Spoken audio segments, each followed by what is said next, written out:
hoy.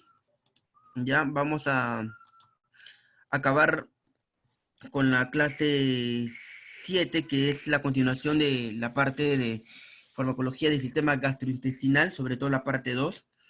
Y vamos a hablar acá sobre las otras clasificaciones que hemos tenido de la farmacología, ¿ya? Clasificaciones que quedaron pendientes como eh, los famosos emetizantes, los laxantes y los antidiarreicos. Esos tres temas vamos a ver el día de hoy. También viene en tu examen de jóvenes. Y como le mencioné, bueno, tienen que estudiar, ¿no? Tienen que estudiar todas las separatas y tienen que estudiar todas las, todas las separatas en sí para que puedan desarrollar fielmente su examen. ¿Ok? Vamos a continuar porque nos queda poco tiempo. En las clases anteriores hemos visto, ¿no? Lo que son los antieméticos, ¿no? ¿Qué más hemos visto? Los protectores, ¿qué más hemos visto? ¿No? Los protectores gástricos, ¿cierto? ¿No? Hemos visto los protectores gástricos, las clases anteriores, los antieméticos, ¿no? Hoy día vamos a continuar con un grupo también muy interesante que son los emetizantes, ¿no? ¿Qué entendemos en este caso por lo que son emetizantes? Son aquellos fármacos cuya acción fundamental es provocar, ¿no? El vómito, ¿no? El vómito y cuya utilización principal es la expulsión de sustancias tóxicas ingeridas de manera casual y voluntaria, ¿no? ¿Qué es lo que nos quiere decir así, no? Los emetizantes, ¿no? Así como hay antieméticos, que son lo que van a prevenir que uno vomite, ¿no? Eso se llama antiméticos, ¿no? Que hemos visto ya la semana pasada. En este caso también hay otra clasificación que son emetizantes. ¿Qué son emetizantes? Es todo lo contrario. Antieméticos es para contra el vómito, es para que no vomites. Pero los emetizantes son aquellos fármacos que su acción fundamental va a ser provocar el vómito, es decir, te va a hacer vomitar. ¿Por qué se los digo eso? Porque en determinadas circunstancias, estimados estudiantes, es necesario que una persona vomite al tal punto de ver qué sustancia es, ¿no? Hay sustancias en que uno es recomendable vomitarla y hay otras sustancias, sobre todo las ácidas, que no es recomendable vomitarlas. ¿Ya? ¿Por qué? Porque causa un doble daño. Por ejemplo, un ácido muriático, una soda cáustica, ¿no? Aquellas sustancias tóxicas que tienen una acidez, ¿no? ¿Por qué? Porque ellos van a entrar quemando y si lo expulsamos, va a volver a salir quemando. Entonces el daño va a ser mayor. En este caso sería adecuado un antimético, ¿cierto? Pero los emetizantes son aquellos fármacos que no van a inducir, mejor dicho, al vómito, ¿no? Y hay sustancias que sobre todo eh, de pH básico, ¿no? O alcalino, que sí nos va a permitir de una otra manera no causar tanto daño en ese nuevo retorno de esa sustancia, ¿ya? Bueno, y obviamente puede ser casual o puede ser voluntaria, ¿no? Hemos dicho en su momento que algunas personas toman sustancias y de forma casual, como los niños, por ejemplo, ¿no? Hemos visto que hay intoxicaciones, ¿no? Intoxicaciones voluntarias e intoxicaciones involuntarias, ¿no? Las voluntarias son aquellos por accidente, ¿no?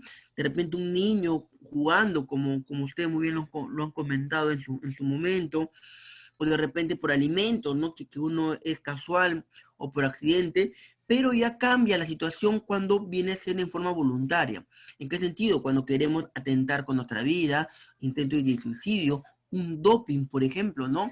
De deportistas, ¿no? Esto ya lo hace en forma voluntaria, pensando, ¿no? Queriendo de otra manera sacar ventaja, si hablamos de lo deportivo, sacar ventaja de el fármaco o droga que se está utilizando, ¿ya? Esta clasificación de metizantes entonces nos van a provocar el vómito, ¿no? Esta clasificación también tiene una subclasificación que nos habla de los emetizantes de acción central y de lo por siguiente de acción periférica, ¿no? ¿Qué es lo que no quiere decir? Que uno va a actuar directamente o específicamente en el sistema nervioso central y el siguiente va a actuar en el sistema nervioso periférico, ¿no? O sus aledaños, ¿no? Y acá encontramos, por ejemplo, unas fármacos como la apomorfina en el central y las soluciones salinas en la periférica, ¿no? Son bastante conocidos justamente en los fármacos que pueden provocar vómito, las soluciones salinas, ¿ya? Las soluciones salinas es muy importante en este caso, ¿no? Entonces, el emetizante más importante generalmente son las soluciones salinas, ¿ok? Eh, Generalmente, lo que son emetizantes casi tampoco no es recomendable también inducir al vómito. Unos vomitan por naturaleza, ¿no? Por el mismo efecto de la sustancia, pero lo adecuado de repente es un lavado gástrico, llevarlo a emergencias y a través del lavado gástrico vamos a permitir disminuir la concentración tóxica que puede tener esa sustancia que hemos ingerido, ¿ya? Otra clasificación, aparte de los emetizantes, tenemos a los laxantes. Y esto sí creo que es una clasificación muy común o es un concepto o definición que ustedes lo han visto en el día a día, ¿cierto? ¿Y qué es lo que nos dicen bueno, en ciencia cierta, qué son los laxantes, ¿no? Los laxantes son fármacos usados, ¿para qué? ¿O en qué? En el tratamiento del estreñimiento o constipación intestinal, ¿no? Llámese constipación intestinal de repente a la perturbación en la motilidad, que hablamos, una alteración en el movimiento. Sabemos que en el intestino hay movimientos peristálticos y estos movimientos peristálticos van a hacer que las heces, en este caso, sigan su camino para que después sean expulsadas, ¿no? Pero muchas veces el estreñimiento, la constipación intestinal, la falta de líquidos, en estas zonas de nuestro organismo pueden provocar una constipación o un estreñimiento, ¿no? Asimismo, el equilibrio electrolítico, ¿no? Con la motilidad y equilibrio electrolítico con retardo en la progresión y evacuación de las heces, ¿no? En conclusión, en español, los laxantes son fármacos utilizados en dos procesos, en estreñimiento y constipación intestinal. Y obviamente que si analizamos todo ello, bien sea por la lentitud de la motilidad, ¿no? También por el equilibrio electrolítico, ¿no? Y con retardo en la progresión. ¿Eso qué quiere decir? Que muchas veces no se absorbe bien la sustancia, o no se absorben los líquidos adecuadamente, o se absorbe de repente en demasía. Hay que recordar que en la parte de fisiología del intestino grueso, que el intestino grueso también se absorbe agua, ¿ok, jóvenes? Entonces, de repente absorbemos mucha agua, homeostáticamente lo desequilibramos al intestino grueso y eso puede ocasionar eh, con menos líquidos una lentitud en la movilidad, ¿no? Una lentitud en sus movimientos, ¿no? En tal sentido, va a provocar un retardo de la progresión, ¿no? Y obviamente se va a demorar en evacuar, se va a demorar en continuar su proceso digestivo y, eh, y por ende en la evacuación o en la evacuación de las heces, ¿no, jóvenes? Eso es más que nada para recordarle una parte de fisiología y que ustedes ya muy bien lo han llevado, ¿cierto, jóvenes? O no se acuerdan, fisio. Es amplio, profesor Fisiología. Es amplio y hermoso, ¿no? Sobre todo lo que lo han llevado conmigo más bonito todavía, ¿sí? Ya. Entonces, eh, si nos ponemos un poquito de luz acá, no se vaya.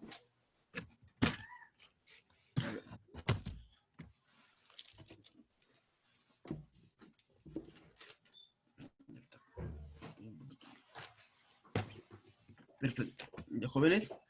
Ya, entonces, obviamente, como ustedes mencionan, ¿no? La parte de intestino grueso, por hablar simplemente de un solo órgano, es bastante amplio, ¿no?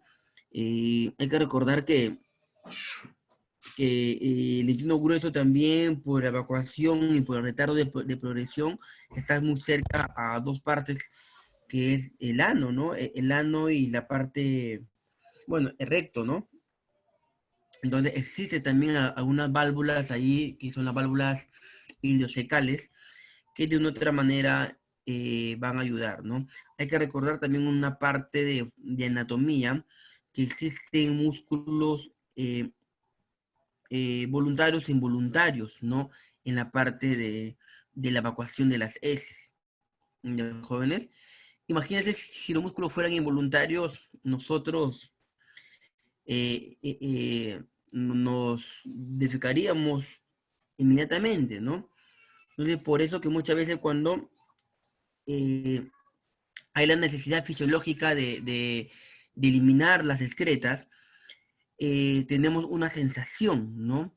Una sensación, y ahí están trabajando los músculos internos, ¿no? Hay músculos internos, hay músculos elevadores del ano y hay músculos eh, elevadores y relajadores del ano, ¿no? Generalmente, no, los músculos elevadores del ano van a de otra manera impedir que nosotros defequemos seguido, ¿no? En el sentido que lo podemos contener de cierta manera las heces o la evacuación de las heces, ¿no? Entonces todo esto interviene en la parte de laxantes porque muchas veces los adultos mayores o con alguna patología van a tener bastante complicado sobre todo este aspecto, ¿ya? Eh, Obviamente que ante todo ello, los laxantes es el mejor tratamiento, ¿ya? ¿Qué es lo que hace de una otra manera estos medicamentos, ¿no? Nos dice acá, eh, van a reblandecer las heces, ¿no? Eh, un concepto fisiológico normal que se puede decir en la evacuación de las heces es el líquido, ¿no? El líquido interviene bastante en la parte de la eliminación de las excretas. ¿Ya, jóvenes? Cuando falta agua, se vuelve una constipación también o un estreñimiento, y cuando hay demasiada agua, son las famosas diarreas, ¿no? Por eso que las diarreas son líquidas. Y los movimientos peristálticos hasta hacen un sonido propio o característico cuando tenemos o cuando nos duele el estómago o cuando estamos con diarrea, ¿cierto? Cuando estamos estreñidos, generalmente no se produce ese tipo de sonido, pero sí de repente a la percusión, podemos ver eh, la, lo compacto o la masificación o el timpanismo de una otra manera que puede provocar en la zona abdominal, sobre todo en el intestino grueso. ¿No, jóvenes? Entonces, estos medicamentos lo que van a hacer reblandecer las heces, ¿no? ¿Qué quiere decir? De una otra manera le van a dar agua, ¿no? Van a penetrar agua, ¿no? ¿Para qué? Para que le dé un movimiento, ¿no? Para que no se obstruya, porque como está seco, de una otra manera se está obstruyendo, entonces le vierte agua de una otra manera, y el agua va a ayudar a la movilidad que sale al peritalismo, al movimiento de las heces, para lograr de repente una evacuación normal, ¿no? Llámese también, jóvenes, estreñimiento, no que no haga una deposición un día, 2 días, 3 días, ¿no? Eh, de la misma forma con diarreas, ¿no? Cuando hay 4 o 5 deposiciones al día, recién se llama diarreas, ¿no? De igual forma, cuando por lo menos más de 3 días que uno no hace deposiciones, ahí recién se llama estreñimiento, ¿no? Por ejemplo, hoy viernes, sábado, domingo no hacen deposición, por ejemplo, el día lunes, de partir del día lunes ya podemos inducir el término de estreñimiento. ¿Ok? Algunos médicos incluso lo toman diferente, ¿no? Un poquito más largo incluso, ya lo ven al cuarto, o quinto día recién un diagnóstico de estreñimiento, pero nosotros como enfermero, generalmente después de 3 días, si no se deposiciones, obviamente que ya tenemos que actuar, ¿no? De igual forma, esto va a suceder bastante también con los niños, ¿no? Los famosos estreñimientos, de repente, lo que puedan trabajar en primer nivel de atención. Es muy interesante ver que de repente la mamá llega con su niño que la mamá llega con sus niños al centro, ¿no? Y muchas veces una de las consultas normales de crecimiento y desarrollo, cuando estamos nosotros en enfermería, nos va a preguntar, ¿no? Que por qué mi bebé no hace deposición un día, 2 días, y la mamá ya se va a preocupar. Entonces, nosotros tenemos que actuar en ese sentido, ¿no? Y no de repente un medio mucho más traumático, como muchas veces la estimulación con el termómetro, ¿no? Sino hay medios físicos, medios mecánicos, a través de movimientos que le podemos ayudar a la movilidad o a la motilidad intestinal, ¿ya? A través de masajes en su cavidad abdominal, ¿no?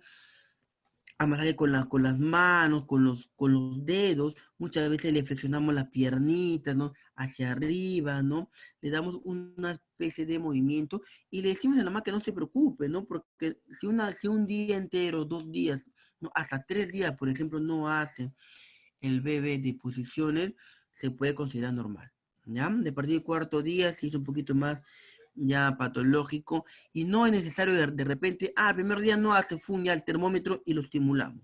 No, ¿ya? Y se lo digo esto y toqué el tema de estimulación y de músculos hace poco con ustedes, porque a través del músculo, bueno, a través del termómetro se puede inducir, ¿no? Y recuerden que la terminación ano o recto es bastante inervado, ¿no? Es bastante vascularizado también, pero hay bastante también terminaciones nerviosas, ¿ya? Vía Cres, ¿quieres consultarme algo? Dime.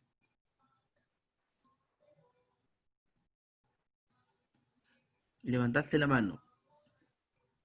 Ya. Entonces, si no hay nada, entonces seguimos. Hasta acá, jóvenes, ¿estamos todo bien? Sí, profe. Profesor, Ya. el estreñimiento también es educarlo, ¿no? Claro, a eso es lo que iba, ¿no? Es educación. Pero como digo, muchas veces uno, si no hace un adulto que no haga disposición un día, 2 días, ni siquiera se va a dar cuenta, ¿cierto? Pero una madre que lleva a su hijo a un servicio de crecimiento y desarrollo, por ejemplo, ¿no? Y ve que su hijo no hace un día, 2 días, ya se preocupa, ¿ya? Entonces, de repente la estimulación de termómetro tiene que ser un profesional como nosotros, ¿no? Como todos ustedes, ¿no? Pero sería de repente nuestro último recurso, ¿ya? Hay masajes, hay movimientos, hay flexiones, ¿no? De las cuales le damos. Y para eso hay que educar a la mamá también, ¿no? Educar a la mamá que si no hay un día, 2 días, bueno, hay que iniciar con esos movimientos mecánicos, físicos, para estimular al movimiento, ¿no? Si el niño tiene más de Ejercicio. 6, claro, ejercicios, ¿no? Si el niño tiene más de 6 meses, va a ser un poquito más fácil, ¿por qué? Porque el niño ya ingiere algunos alimentos. Pero también es irónico, ¿por qué? Porque justamente esos alimentos puede ser que también cause el estreñimiento, ¿no? Porque viene de 6 meses de lactancia materna y continúa otros 6 meses más, ¿no? Bueno, y continúa a partir de los 6 meses, continúa con una alimentación complementaria. Y muchas veces ese proceso de transición de la lactancia materna a una alimentación complementaria causa estreñimiento, ¿no? El olor de las heces también va a cambiar, jóvenes. Entonces, hay que educar a la mamá, ¿ya? Si tiene más de seis Educarlo. meses, a buena hora, ¿por qué? Porque puede ingerir alimentos y le podemos dar agua, ¿no? Líquidos. El detalle está lo menos que hacemos con los niños menores de 6 meses si no le podemos dar agua. Pero acá tenemos algo muy interesante, que es la lactancia materna exclusiva. La lactancia materna exclusiva también actúa en beneficio de peritaltismo o de la motilidad Mi intestinal, mamá es estreñida. ¿no? Hay que ver también todos los aspectos. ¿Ok, jóvenes? Bueno, me salió un poquito de Y tema. una Diga, pregunta, ¿y si la mamá es estreñida, el bebé también es estreñido? no, Porque está no, dando eso sí, lactancia. No, no ajá, tiene que ver nada. no, no tiene que ver absolutamente nada. Gracias. ¿Ya? No tiene que ver absolutamente nada, ¿ya? Profesor, A ¿me ver. escucha, profe? Sí, sí, sí. Profesor, Dime. bueno, si una niña o un niño no hace su deposición por 3, 4 días, ¿automáticamente puede ser una infección generalizada, una septicemia? ¿O No, todavía va a presentar algunos síntomas? no. No, no, no, no. No, como le digo, en enfermería, por lo menos primer nivel de atención que vemos que trabajamos con niños, hasta 3 días que no haga deposición un niño está dentro de los parámetros normales. ¿Ya? Por ejemplo, viernes no hace, sábado no hace, domingo no hace. Ya de partir del lunes a nosotros con enfermería recién nos puede alertar que puede considerar estreñido. Pero si comparamos eso con los médicos, incluso, los médicos no hacen un día, 2 días, 3 días, 4 días, 5 días, ellos recién al quinto o sexto día lo consideran estreñimiento, ¿no? Entonces,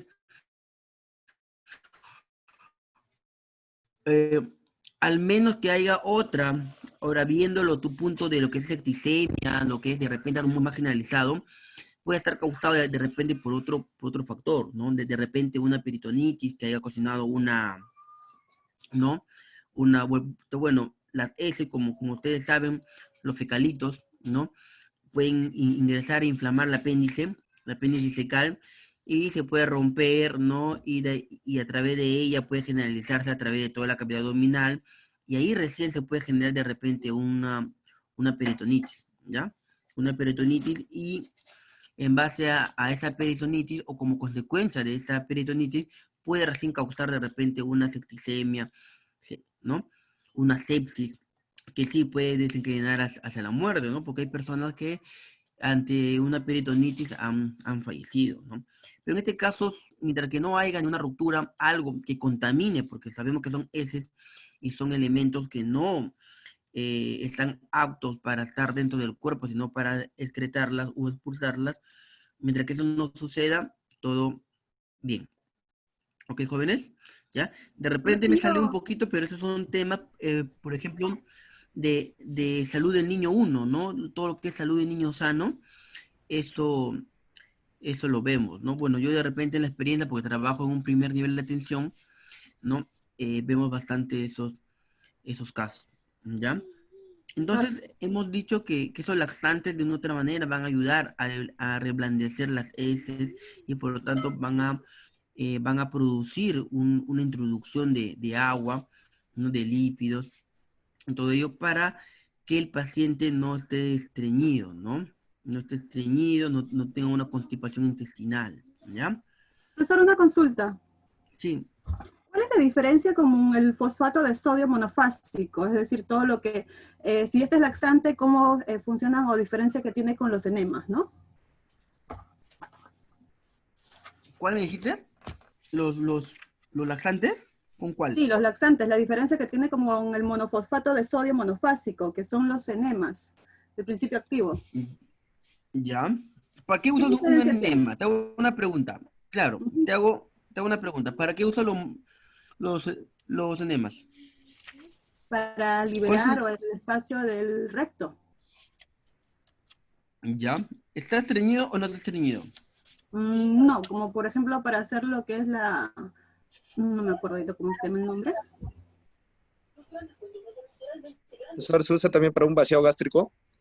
No, Claro, ¿cómo? también se puede usar para un vaciado, pero no tanto porque está muy alejado, Coloscopía, ¿no? la coloscopía. Claro, ¿no? Ujú.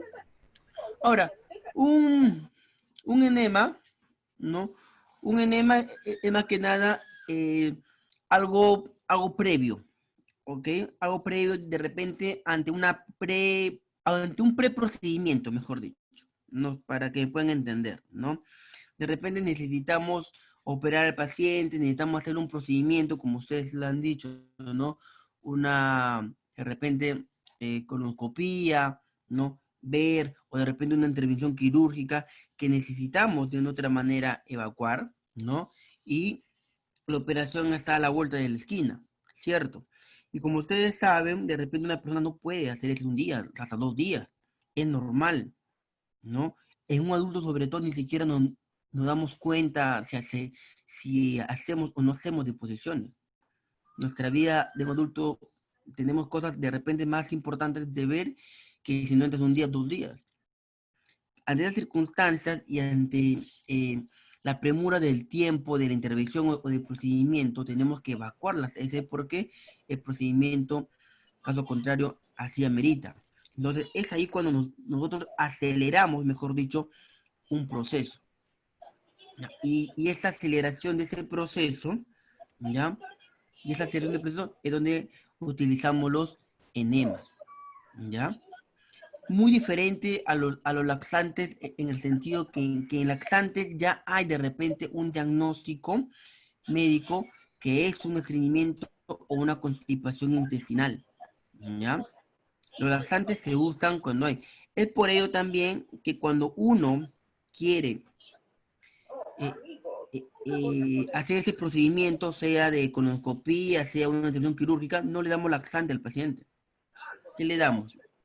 Más seguro y mucho más rápido su enema. Enema, pues, ¿cierto? Entonces, el enema para previos procedimientos. ¿Ok, jóvenes? ¿Cumple muy parecida función? Sí, pero solamente en el momento. El enema es en el momento, ¿ya? ¿No? Tú enema le puedes colocar a cualquier persona, ¿no? Pero un laxante ya vendría a ser bajo un tratamiento específico en la cual la persona ya tiene un estreñimiento, un problema de estreñimiento o un problema de constipación intestinal. ¿Ya, jóvenes? No sé si me estoy dejando entender. Hay que separar esos puntos. Pero muy buena tu observación, mi estimada estudiante.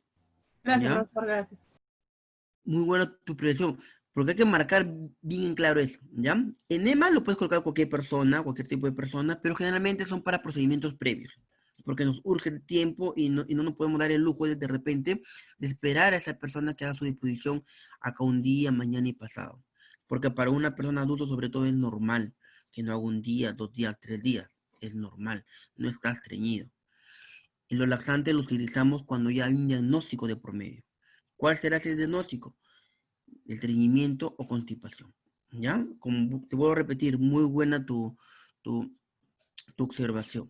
¿Ya? Ahora, si tenemos tiempo, bueno, seguimos todo el proceso de laxante y todo ello, ¿no? Pero generalmente para colocar un enema no nos da tiempo, pues, ¿no? Queremos ya, ¿sí o no? Tú colocas el enema y en menos de 5 minutos ya estás, ¿no? En estos casos sí, en zonas de urgencia, algo mucho más rápido, efectivo, nos puede servir, ¿no? Ante un procedimiento. Pero después, para tratar, no. A largo plazo, mejor dicho, no nos sirve, ¿no? Inmediatamente, a corto plazo, ante una intervención, ante una urgencia, algo nos sirve bastante el enema. ¿Ok, jóvenes? Entonces, muy buenas, vuelvo a repetir las observaciones. Dentro de los laxantes hay diferente clasificación también, con formadores de masa, lubricantes o suavizantes, osmóticos, homoticosos y estimulantes por contacto, ¿ya? Los formadores de masa, tenemos acá algunas fármacos como la celulosa, la metilcelulosa, ¿no? O el psyllium, lubricantes de la misma manera, ¿no? O los osmoticosos también, y los estimulantes por contacto también tenemos varios fármacos, ¿ya? Vamos de repente a grande rasgo a hablar de cada uno de ellos.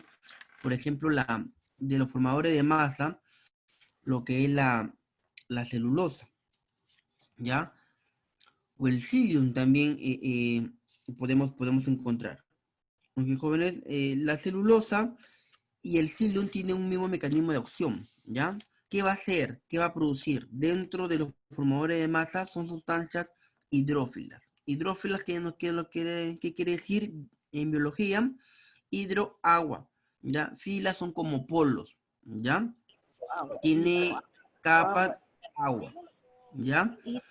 Que absorben y aumentan el volumen, estimulando el peristaltismo. ¿Qué quiere decir? Cuando consumimos estos fármacos, ¿ya? Formadores de masa, por ser sustancias hidrófilas, ¿ya? Van a de una otra manera regular el nivel del agua en volumen, obviamente, de nuestro cuerpo o en este caso del intestino grueso, ¿ok? Y si hay agua, obviamente que va a estimular al peritalismo, ¿no? Va a estimular al movimiento que tiene el cuerpo, ¿ya? Entonces, mira, jóvenes, ¿no? La celulosa, todo ello va a generar esas sustancias hidrófilas que tienen bastante afinidad con el agua, ¿ya? Y mientras haya agua en el intestino grueso, su motilidad, su movilidad va a ser normal, realizando un movimiento peristáltico normal, ¿ya? De igual forma hemos visto, esto es lo más importante de esta diapositiva, formadora de masa, donde actúa, ¿no? Y lo más recomendable. Otra clasificación, hablamos de los suavizantes y de los lubricantes, ¿no? Acá vemos algunos fármacos como el doxato sódico y la otra que es la más conocida,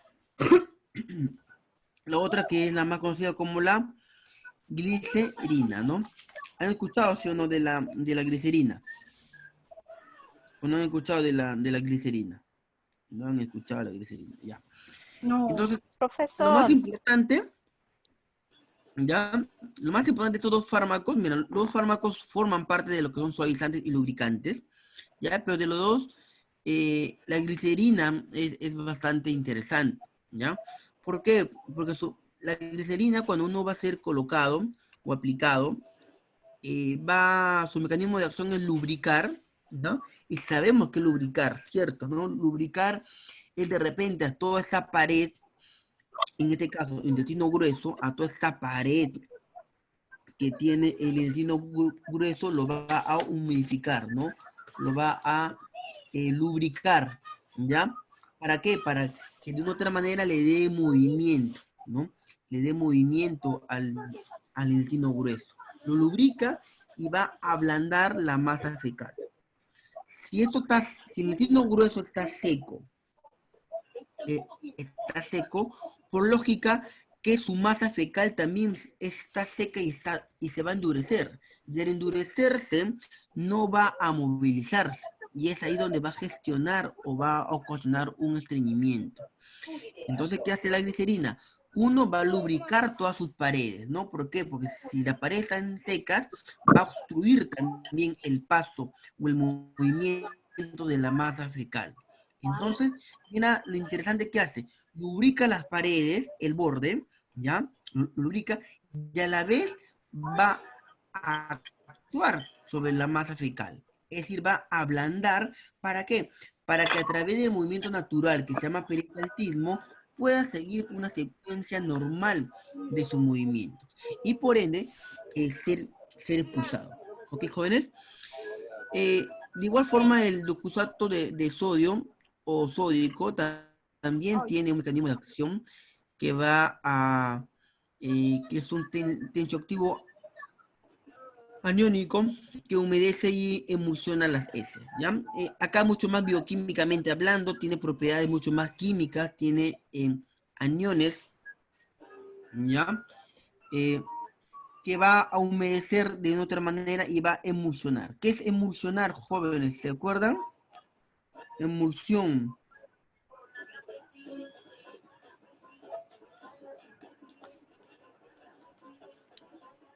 Jóvenes, ¿qué es emulsión? ¿Se acuerdan?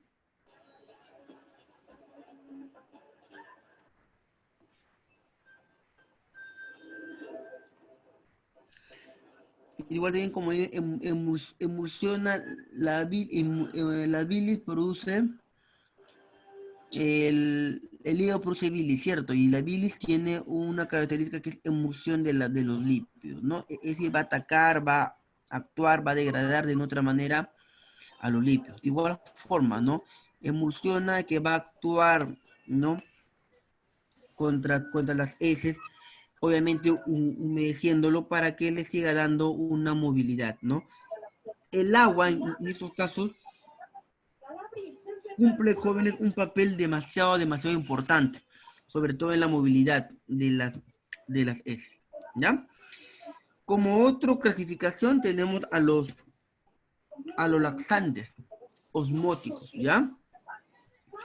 De igual forma, acá encontramos las sales de magnesio, ¿no? ¿Han oído también de las sales de magnesio o no han oído de las sales de magnesio, jóvenes?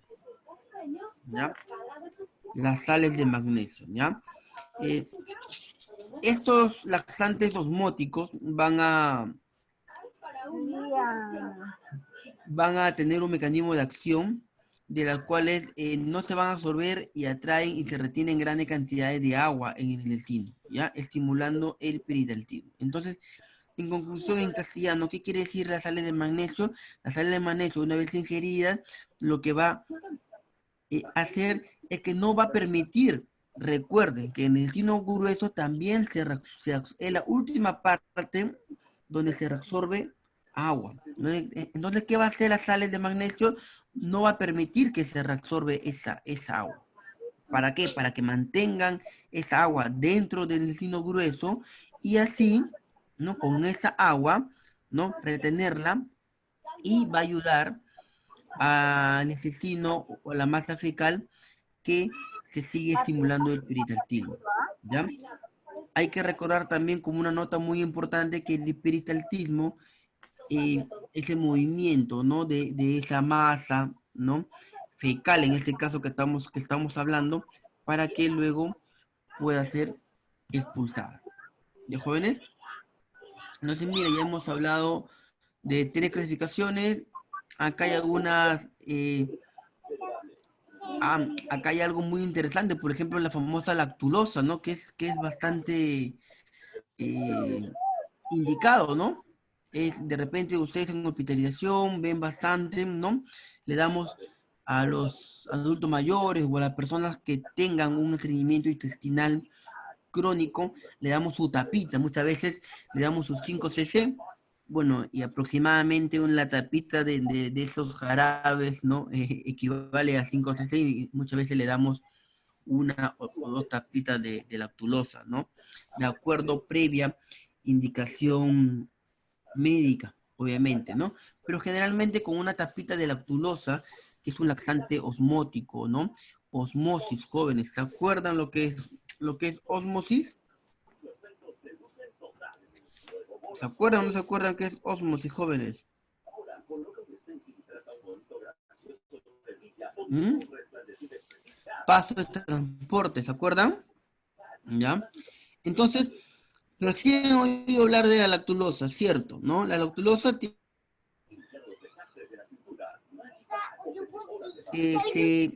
cree que se degrada por las bacterias intestinales ácido acético y otros tipos de ácido, que va a facilitar de otra manera atrapar iones, ¿no?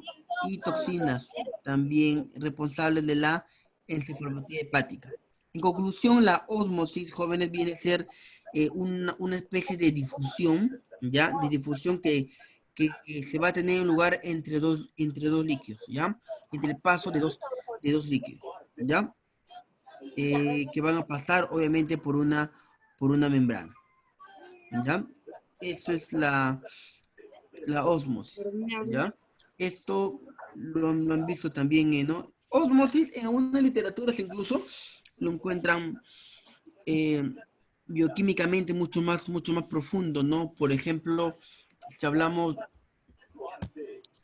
por ejemplo, bioquímicamente, la ósmosis puede ser un fenómeno o un aspecto físico o un proceso físico-químico de la cual se va a producir un intercambio, ¿no? En ese caso, un intercambio de sustancias que tienen características semipermeables o permeables, ¿no? Que van a traspasar de una membrana a otra. Y generalmente ese tipo de espacios, la membrana, va a pasar de un lugar a otro, tienen diferentes densidades, ¿ya? ¿No? Y generalmente va a pasar de un medio de menos densidad, ¿no? Hacia un medio de mayor densidad, ¿ya? Eso es lo que sucede generalmente, ya profundizamos un poquito la parte de ósmosis, eso es lo que va a suceder. Los jóvenes, tenemos acá la lactulosa, que es un elemento muy importante, ¿ya? Mira para qué es importante para la prevención y tratamiento de la encefalopatía hepática también, y estreñimiento crónico, ¿ok? Y por último, la última clasificación de los laxantes que diga, tenemos a los estimulantes por contacto, ¿ya? Acá, lo más característico de estos estimulantes por contacto es su mecanismo de acción. Es decir, ¿dónde va a actuar esos estimulantes por contacto? ¿Ya? Esos estimulantes por contacto lo que va a causar más que nada es una irritación de la mucosa, ¿ya? Y al producir una irritación de la mucosa, de una u otra manera va a alterar lo que es la motilidad intestinal. Es decir, va a alterar la movilidad que tiene el intestino, ¿ya? ¿Y cómo lo va a alterar? Inhibiendo la absorción de agua, ¿ya? Inhibe la absorción, inhibe bloquear. Recuerden una vez más que el intestino grueso es la última porción donde se puede seguir absorbiendo agua. Entonces, al alterar eso, va a inhibir la absorción de agua y por ende, donde hay agua, electrolitos como sodio, potasio, qué sé yo, lo que pueden estar presentes, ¿ya? Entonces, su mecanismo de acción va a alterar la movilidad intestinal y por ende va a inhibir o bloquear la absorción de agua y electrolitos, por lo consecuentemente, en la luz intestinal, ¿ya? Dando como consecuencia que se favorece a una peristalsis, ¿ya? Hasta acá, jóvenes, ¿estamos bien? Profesor, ¿podrían cortar a Cecilia su audio? Interrumpe la clase su audio. A ver, Cecilia Martínez, creo. Él es. Ya ves, Cecilia, tu audio. ¿Y cuándo te va a pagar? Y después se queja cuando no el examen. Un ratito. ¿Tú, José, un ratito? Ya. Córtame, córtame.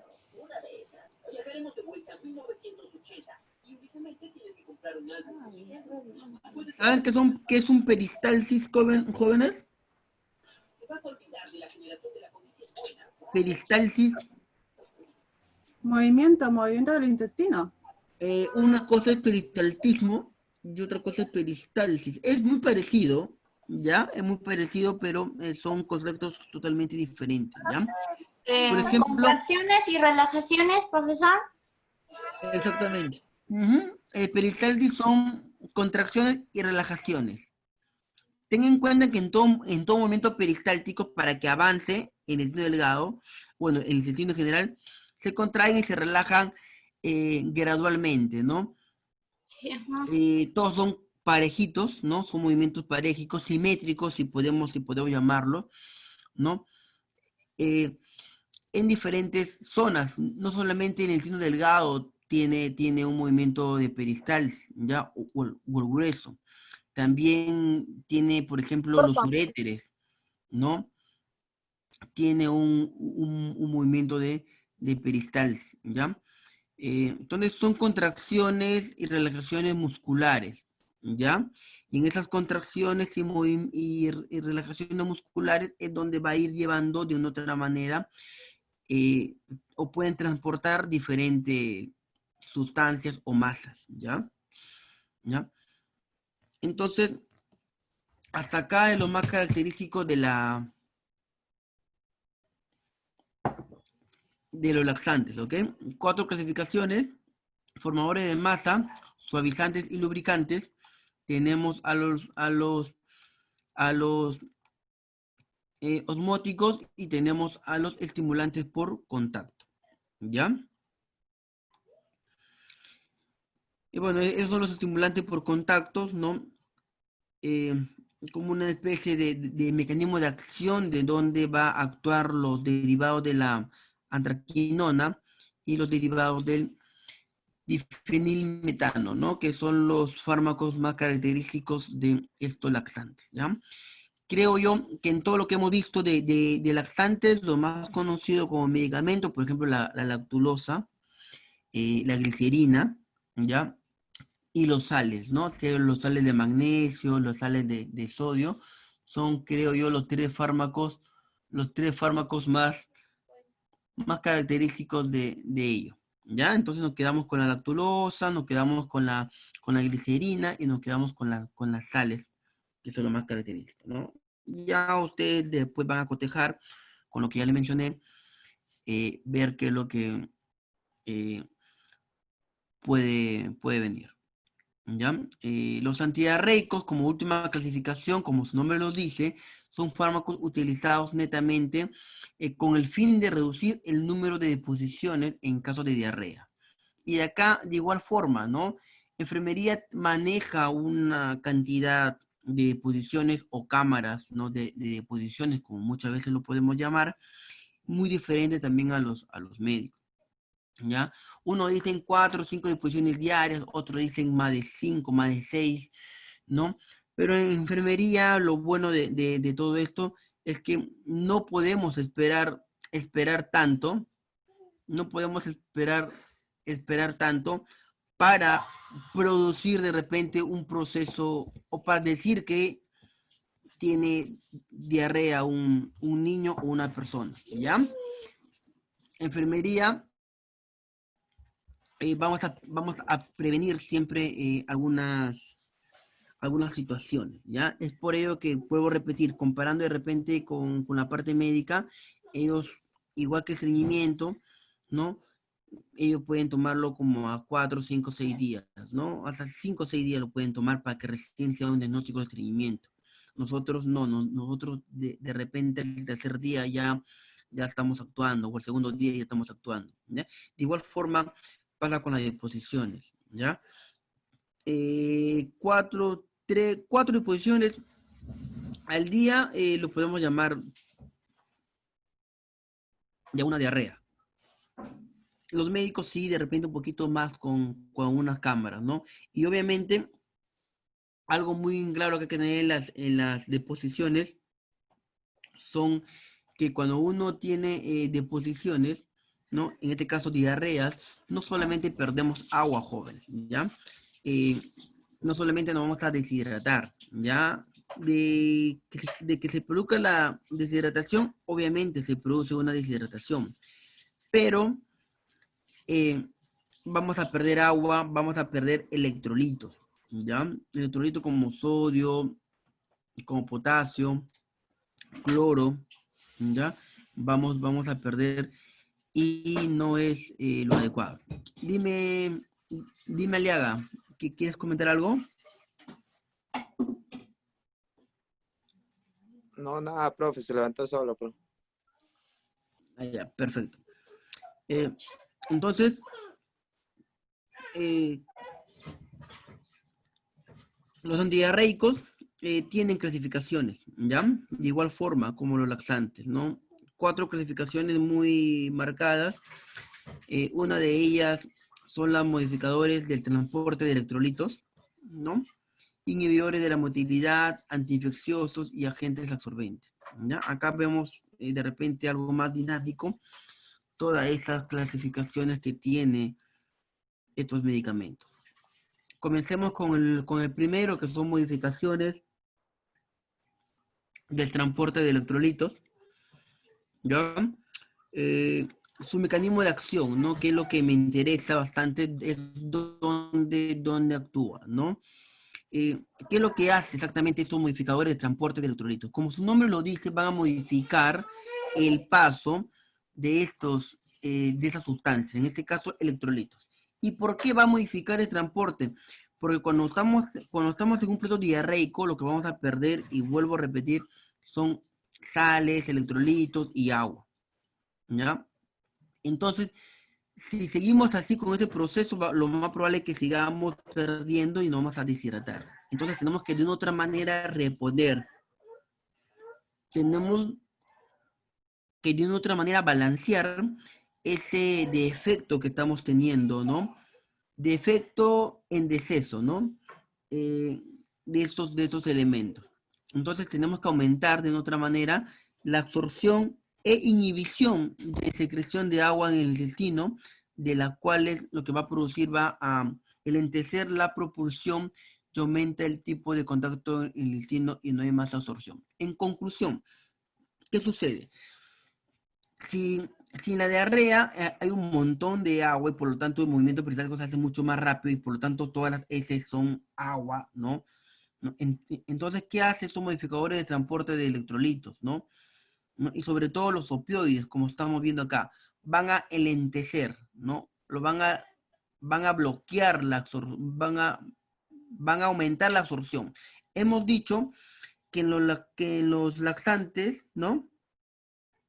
Que no podemos aumentar la absorción. Al contrario, ¿no? Dejamos el agua ahí para que le dé una movilidad, para que no se produzca un estreñimiento. Acá se produce todo lo contrario. Acá lo que hay que hacer, como hay bastante agua, ¿no? Que es lo que está que produce la diarrea, entonces aumenta la absorción. Es decir, vamos a absorber la mayor cantidad de agua, ¿no? ¿Para qué? Para que no se siga produciendo la diarrea. Aparte de eso, vamos a inhibir, es decir, vamos a bloquear, vamos a frenar la secreción de agua. Inhibe es bloquear, frenar. Secreción es producir. En pocas palabras, vamos a frenar la producción de agua del intestino. Entonces, miren, jóvenes, hay dos formas muy interesantes de cómo actúa. Uno, absorbiendo la mayor cantidad de agua. Y dos, parando o cerrando el caño, entre comillas, ¿no? Para que se siga produciendo más agua. Así, ¿qué va a suceder? Vas a enlentecer la propulsión, es decir, la eyección, es decir, la eliminación lo vas a poner mucho más lento, ¿no? Si es agua, va a correr mucho más rápido. Si lo pones algo más sólido, lo vas a lentificar, lo vas a obstruir de una otra manera, ¿no? Es casi todo lo contrario de lo que hace un laxante. ¿Ok, jóvenes? ¿Me estoy dejando entender o no? Sí, ¿Ya se fueron ya? ¿Tan rápido? No se vayan, jóvenes. Por Entonces, acá estamos. ya, No, muy no se bien. preocupe, Ya, muy bien. ¿Ya? Entonces, estamos miren atentos. lo bonito que son los modificadores del transporte de electrolitos, ¿no? Y obviamente que nos va a mantener, ¿no? Nos va a mantener el equilibrio electrolítico también, ¿no? Es otro factor también muy importante que es regular o mantener una homeostasis o en un equilibrio esta cantidad de agua y de la misma manera de electrolitos que no se pierdan, ¿no? Acá tenemos algo muy característico que es ¿no? Las sales de una materia de bimutol, ¿no? Son bactericidas también, ¿ya? Frente a diferentes patógenos. Muchas veces el proceso diarreico ya se produce por un aumento de colonización de unas sustancias que nuestro cuerpo puede estar neutro o en condiciones normales, pero aumenta, ¿no? De repente comemos algo y de repente nos tocó de yapa una porción de salmonela y aumenta, y eso cuando llegue es una colonia grande de salmonela y ya en el intestino tenemos una flora bacteriana regulada, normal, que muchas veces cuando se altera eso puede causar un tipo de infección, ¿no? Y es por eso que acá nos dicen que posee también un efecto estos medicamentos bactericidas, porque generalmente un proceso diarreico va causado por una infección. Entonces, tiene un proceso o un efecto bactericida frente a diferentes patógenos del tracto gastrointestinal, incluyendo el Helicobacter pylori, ¿ya? Muchas veces nos quedamos débil después de una diarrea porque toda esa bacterias buenas que tenemos también en el cuerpo ante una diarrea barre absolutamente con toda la flora bacteriana, ¿no? En tal sentido, después de ello tenemos que tomar algunos regeneradores de flora bacteriana. ¿Por qué? Porque estamos dispensos o estamos expuestos a otro tipo de infección, ¿no? ¿Por qué? Porque las barreras neutrales, porque las bactericidas o las bacterias buenas también han sido eliminados o arrastrados en ese proceso. Entonces, tenemos que regenerar más, de una otra manera rápida, esta flora bacteriana para que si posiblemente llegue, ya que estamos expuestos, llegue otra infección, no sea más grave aún. ¿Ya, jóvenes? Entonces, tenemos que restablecer después de una diarrea muy al margen de una rehidratación, de una recuperación de agua, de una recuperación de sales, de electrolitos. Tenemos que también paralelamente tomar una regeneración de flora bacteriana, ¿ya? Y eso viene en sobrecitos, ¿no? En sobrecitos también, de las cuales tomamos y nos va a regenerar nuestra flora bacteriana, que cumplen obviamente también un papel bactericida dentro del mismo, ¿ya? Entonces, en forma natural, tenemos bactericidas, que es esta flora bacteriana, y de la misma manera, por el hecho que la diarrea ocasiona o es causado por una infección, lo más probable es que también tomemos estos medicamentos para que hagan su efecto bactericida también, ¿no? Y por ende reduzca la diarrea, ¿ya?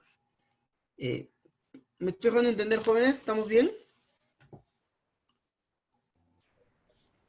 Sí, Ya, Profesor, sí. dime. No, digo, sí, sí estamos escuchando. Ah, ya. Entonces, otra clasificación, tenemos los inhibidores de la motilidad. Inhibidores de la motilidad. ¿Qué es inhibidor? Bloquear, parar, frenar. Motilidad, ¿qué es? Movimiento. Sin el laxante, tenemos que producir, sin el laxante, el intestino está seco, parado, sin movimiento, le tenemos que dar movimiento, ¿cierto? Pero en la diarrea, darle movimiento es producir más diarrea, ¿cierto? Entonces, ¿qué tenemos que hacer? Todo lo contrario, tenemos que bloquear la movilidad, ¿no? Para que no se siga moviendo. Tenemos que obstruir de otra manera. ¿Y cómo obstruimos? Mediante los inhibidores de la motilidad. Dos medicamentos muy conocidos que es la loperamida, sobre todo la duperamida, ¿no? Y el difenoxilato, ¿no? Generalmente estos dos medicamentos están dentro de una familia que son los opioides también. Y estos opioides en un mecanismo de acción en donde va a actuar son terminaciones nerviosas, opioides, como lo hemos visto de repente en las primeras clases, que está relacionado al sistema nervioso, que está bastante ligado con algunas terminaciones y sobre todo con algunas terminaciones del plexo mientérico, ¿ya? Mientérico está relacionado a todo lo que es intestino, ¿ok, jóvenes? De las cuales va a enlentecizar, ¿no? Va a poner lento a quién, a la motilidad intestinal, ¿no? ¿Y cómo así? Por inhibición de las fibras musculares longitudinales, ¿ya? En conclusión, hay terminaciones en todo.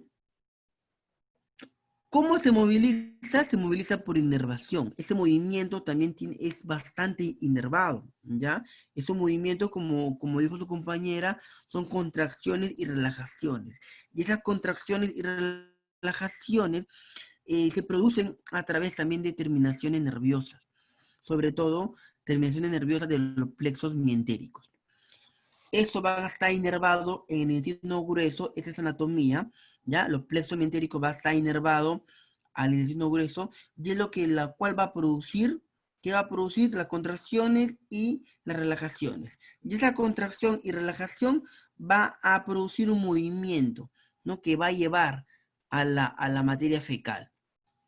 Entonces, si actuamos de una otra manera en esas terminaciones, exactamente en los plexos mientéricos, lo que va a producir va a poner lento al movimiento intestinal, ¿no? Y específicamente va a inhibir, va a bloquear exactamente a un cierto grupo de fibras musculares longitudinales, ¿no? Que van a producir, en este caso, el movimiento, ¿ya? Hay que tener en cuenta también que por la parte externa del intestino grueso encontramos a las famosas tenias, ¿no? Tenias que son de repente, se llama tenia porque tiene un aspecto, no sé si ustedes han visto, el intestino grueso con una especie que por medio, ¿no? Tiene como un amarillito, así como un Una gusanito, ¿no? cinta. Claro, como una, Una ya, cinta. eso se llama, esa cinta se llama tenia coli, ¿ya, jóvenes?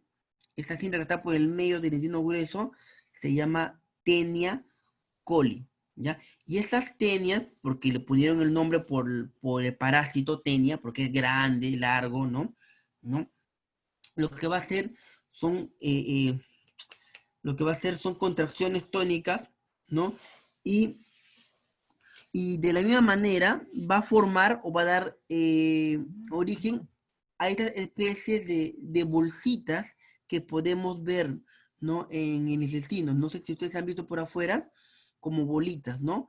Por el medio como una tenia que se llama tenia coli, y esa tenia coli da origen a algunas formas redondas o casi esféricas alrededor, ¿no? ¿Austras se llama? Eso exactamente, se llama austras, ¿ya? Esto se llama las famosas austras, ¿ya? Justamente ahí en la tenia y por afuera están las terminaciones de terminaciones nerviosas mentéricas y que van a estimular a las fibras musculares y estas a su vez le van a dar movimiento a ellos. Entonces, ¿qué hace estos inhibidores de la motilidad? Van a actuar justamente en esas terminaciones, van a actuar justamente en esas fibras musculares para inhibirlas, para bloquearlas y por lo consiguiente no continuar su movimiento, va a parar el movimiento, ¿ya? Porque no queremos, porque si sigue en movimiento, lo más lógico es que siga produciendo una diarrea. No queremos más diarrea, queremos parar. Entonces, es otra forma, ¿ves, jóvenes? Es otra forma de actuar. Si esta forma es a través de parar la producción de agua, es de aumentar la reabsorción para jalar la mayor cantidad de agua para ser reabsorbido, ¿no? Esta otra forma de antidiarreicos es inhibir aquellas terminaciones que produzcan el movimiento. ¿Ven? Entonces, eso es lo importante de lo que son los mecanismos de acción, jóvenes, ¿ya? Por eso para mí es muy importante que ustedes sepan dónde actúa cada uno de esos medicamentos. Y vamos a seguir avanzando. Bueno, esto está parte de lo que ya le dije. Bueno, son otras cosas que hace también lo que son estos medicamentos de la inhibidores de la motilidad. ¿No? Disminuye obviamente una liberación de acetilcolina que interviene bastante en un proceso, ¿no? Reducen la motilidad gastrointestinal, obviamente. Inhiben la secreción de prostaglandinas que va de una otra manera a estimular el movimiento también, disminuye la motilidad y secreción también, interviene obviamente en el sistema nervioso central, porque son opiáceos, van a actuar determinaciones nerviosas, ¿no? Y de otra manera deprimen el reflejo de la defecación, ¿no? Entonces también tiene, porque están conectadas con esas fibras musculares, también van a parar de otra manera ese reflejo que yo les hablo, ¿no? Cuando nosotros estamos con procesos diarreicos, tenemos esa sensación, sea de movimiento, porque lo escuchamos, y la sensación de querer ir al baño a cada rato, ¿no? Por eso que corremos muchas veces cuando tenemos diarrea al baño, porque el reflejo de defecación está muy activado, ¿no? Está muy activado. ¿Me piden un minutito? Voy a enchufar un ratito.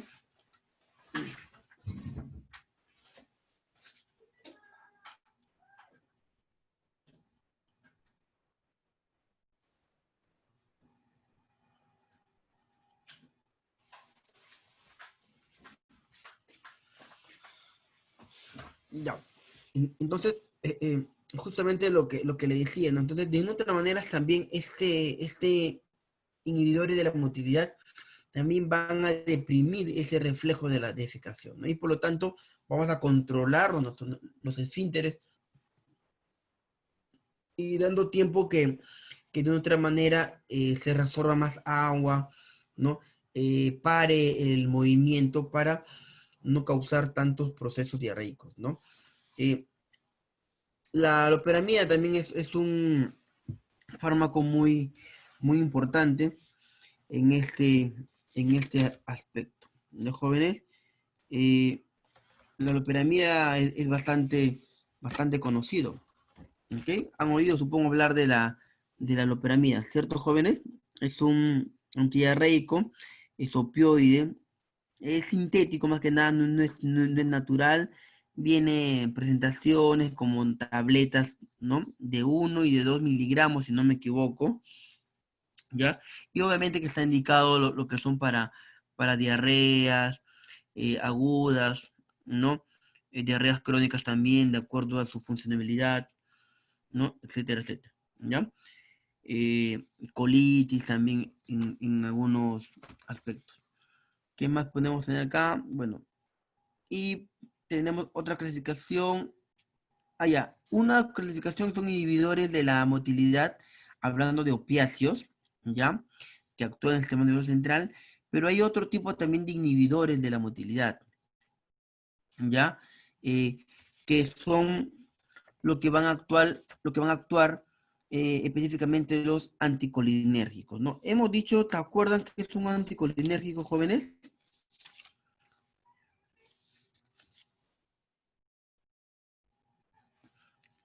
Hemos visto estos jóvenes anticolinérgicos.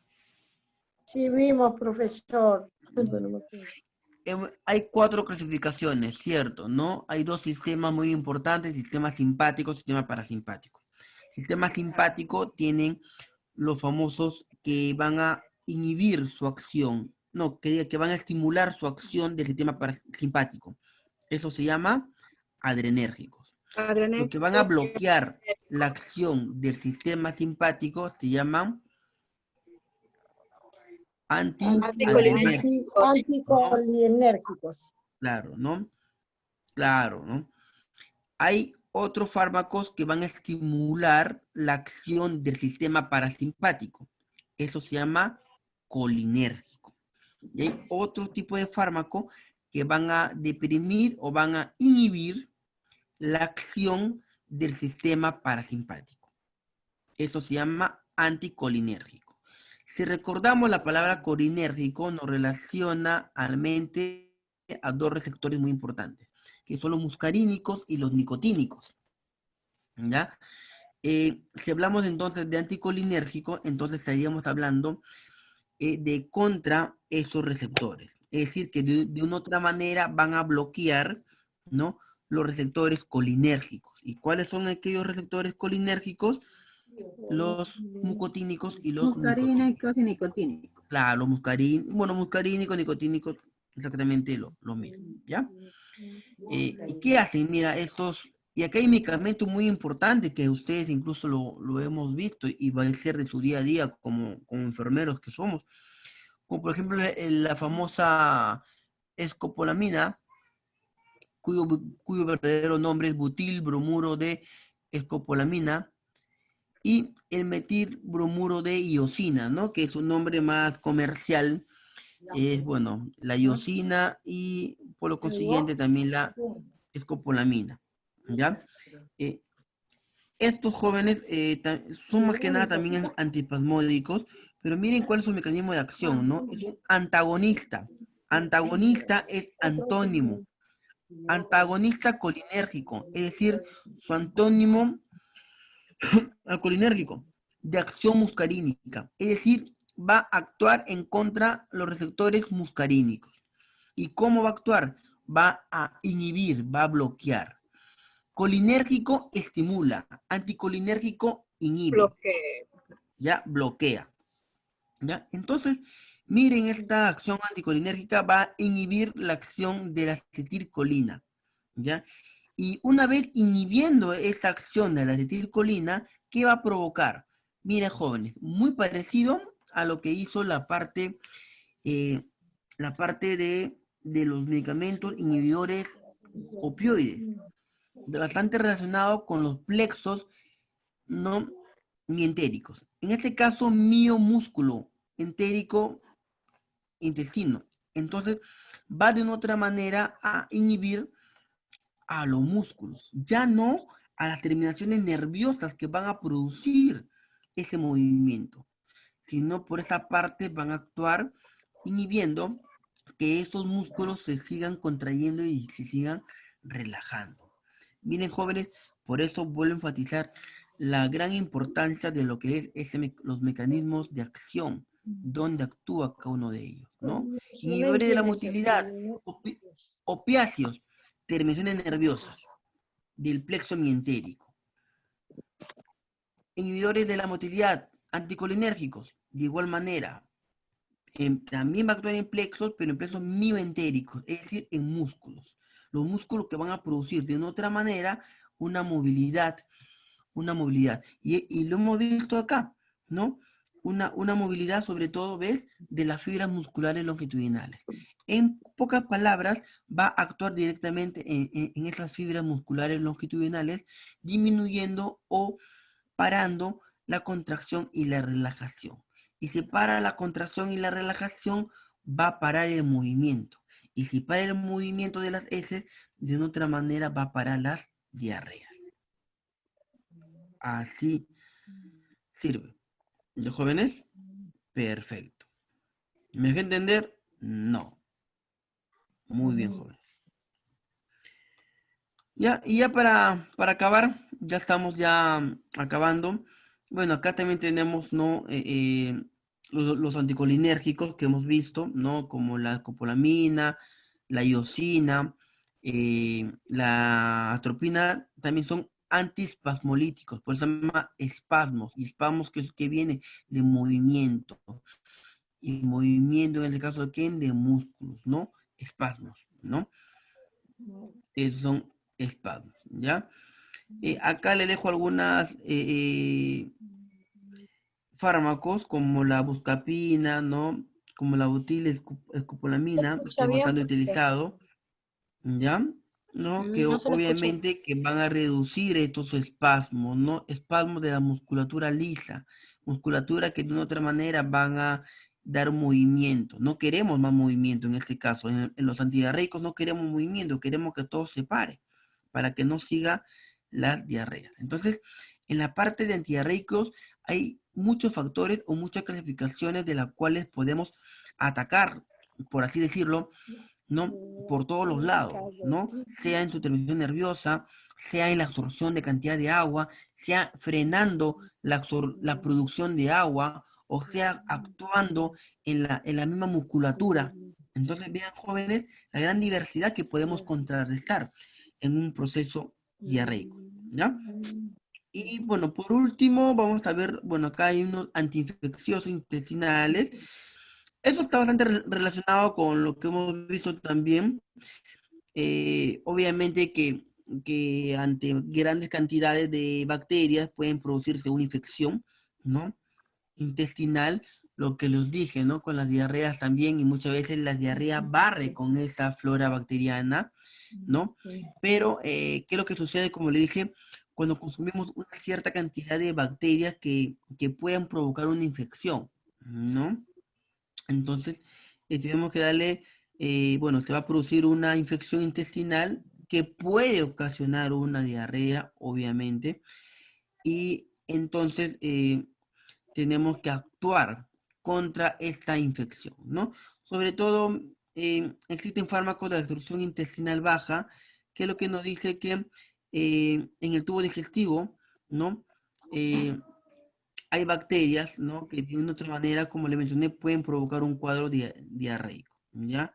Hay que tener bastante en cuenta esto, ¿ya? Si es diarrea, por lo más probable que un proceso infeccioso haya ocasionado todo ello, ¿ya? Y bueno, acá también tenemos algunos antiinfecciosos, los más conocidos, ¿no? De fármacos que podemos utilizar, ¿no? Que podemos utilizar cuando sabemos o tomamos en cuenta qué bacteria ha sido, ha sido ingresada a nuestro cuerpo. Por ejemplo, ¿no? La fluoroquinolonas, ¿no? Es bastante utilizado, por ejemplo, cuando hay infecciones intestinales, ¿no? Acá podemos, un medicamento, el ciprofloxacino, ¿no? Cuando hay infecciones intestinales muy comunes, algo general, utilizamos el ciprofloxacino de la familia de la fluoroquinolonas, ¿no? Es muy, hoy en día en COVID es bastante utilizado, ¿no? Se está utilizando el ciprofloxacino, ¿no? Las quinolonas en su momento dijeron que era una ¿no? a infección intestinal y todo ello, porque era una consecuencia también del COVID, ¿no? Mira, jóvenes, también hay otro muy interesante. Cuando tengamos, por ejemplo, ustedes vean, ¿no? De repente, lo ideal es sacar una reacción inflamatoria, ¿no? Y eso es lo que vemos acá. ¿Qué hacemos?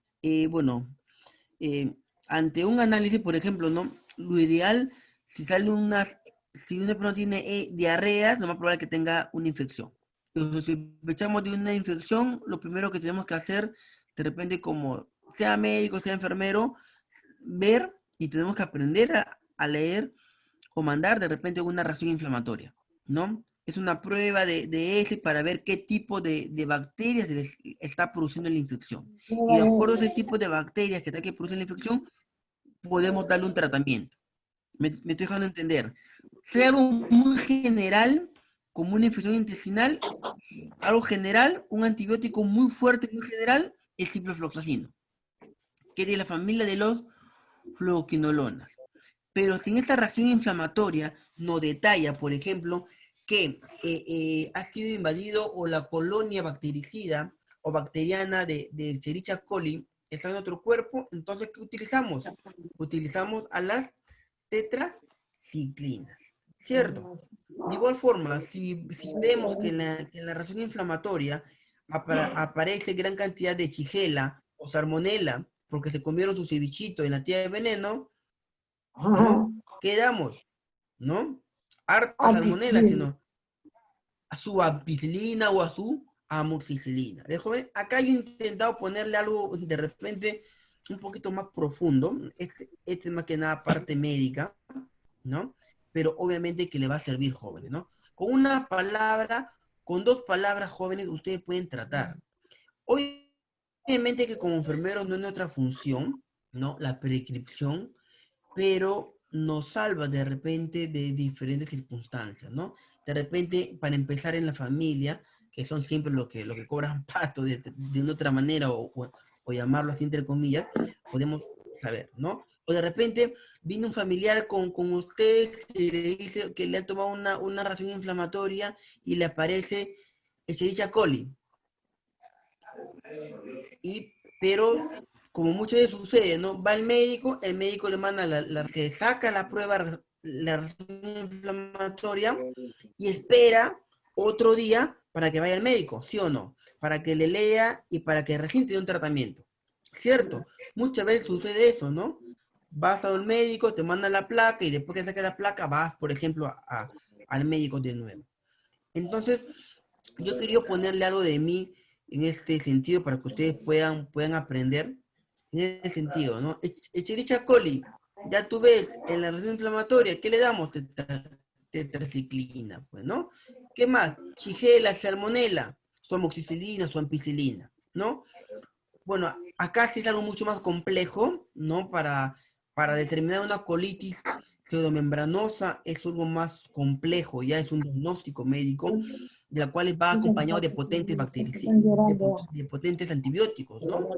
Como la banco, ¿no? La famosa vancomicina, ¿no? Ya llamó. Profesor, ¿No? en vez de salmonela que nos dé, que tenga anisakis, la comida. No te escucho entrecortado.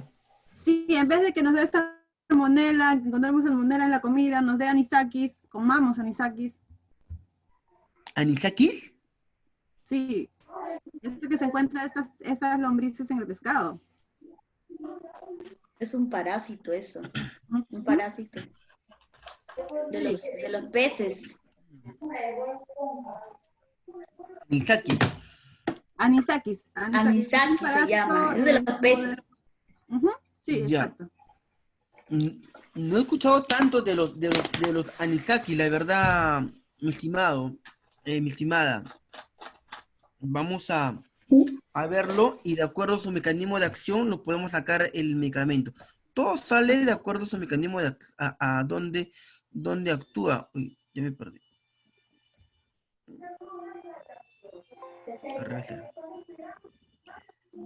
Anisakis me dice que se llama, ¿no?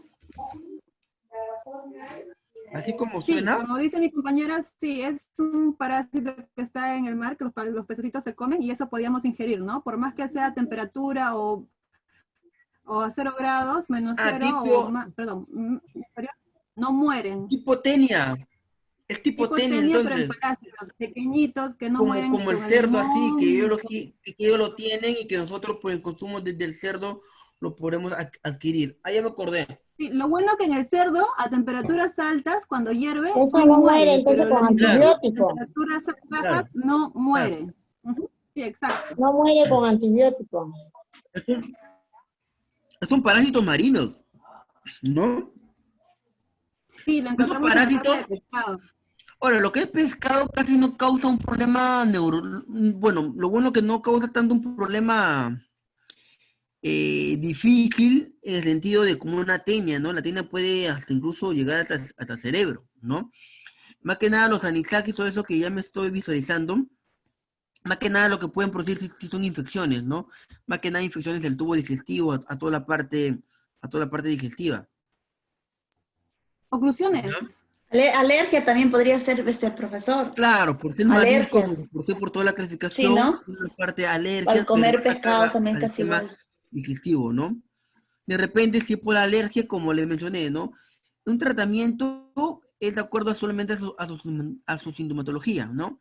Si tiene alergias, bueno, le dará su clorfenamina, ¿no? Antihistamínicos. Si tiene de repente una gran cantidad, de repente un antibiótico, ¿no? Ahora, como te digo, un antibiótico general fuerte es el ciprofloxacino, ¿no?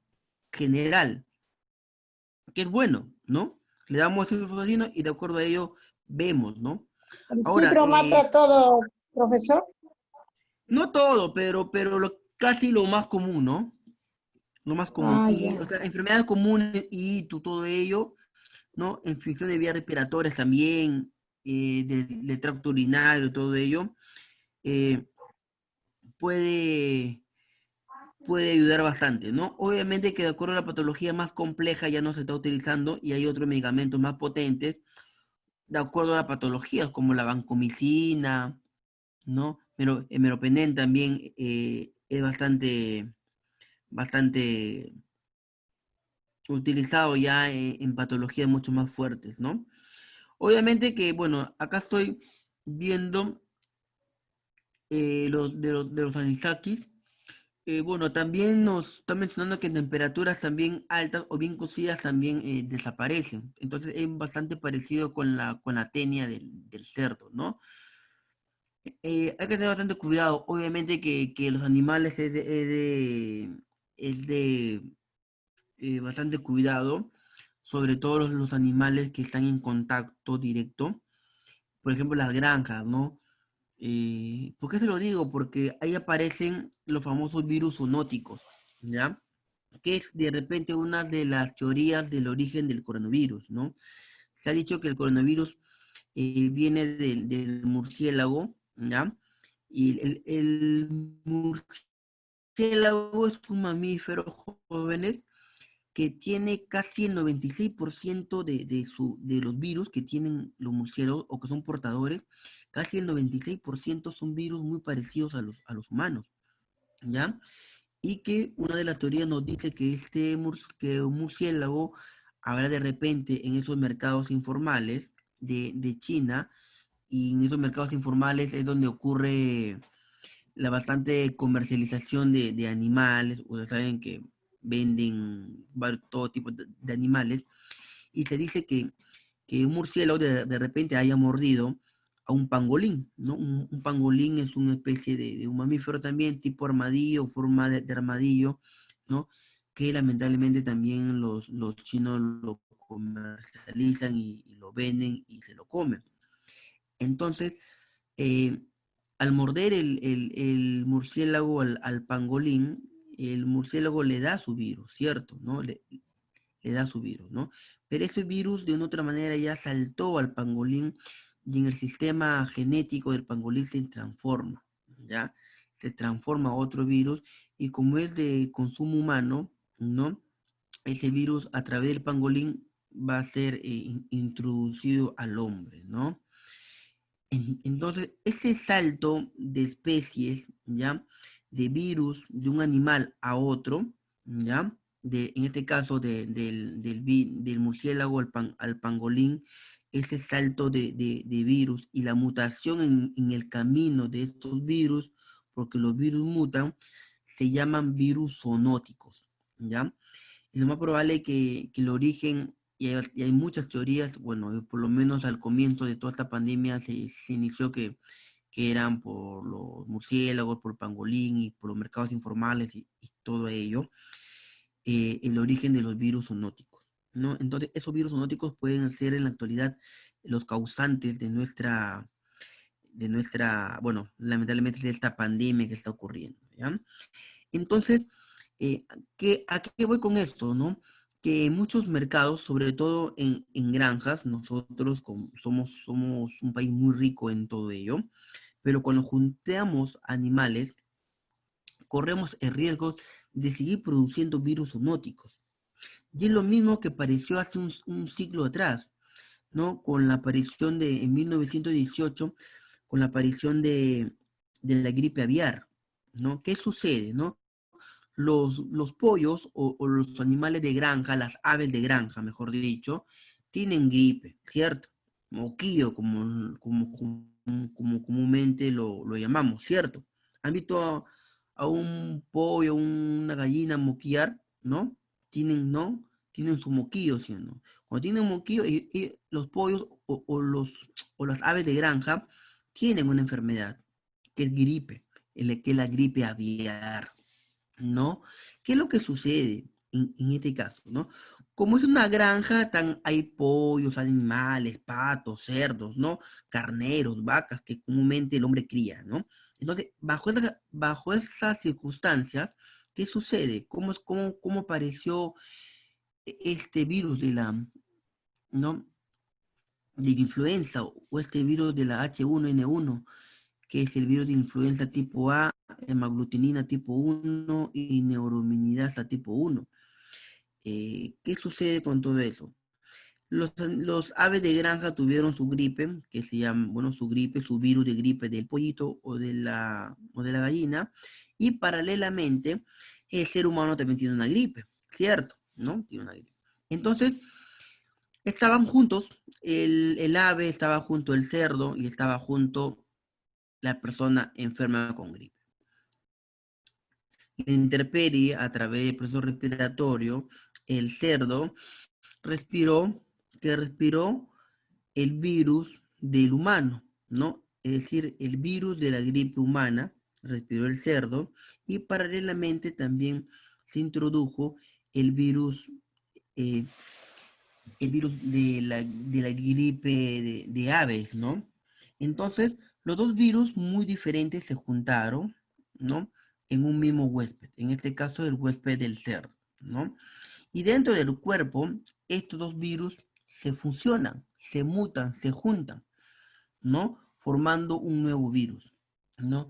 Esa formación de un nuevo virus es un virus que viene a ser parte de la gripe aviar y parte de la gripe del ser humano, dio origen a un nuevo virus, ¿no? Más fuerte, ¿no? Un nuevo virus zoonótico, ¿no? Y hablamos de zoonótico porque hablamos de animales, ¿no? De mutación de esos virus, ¿no?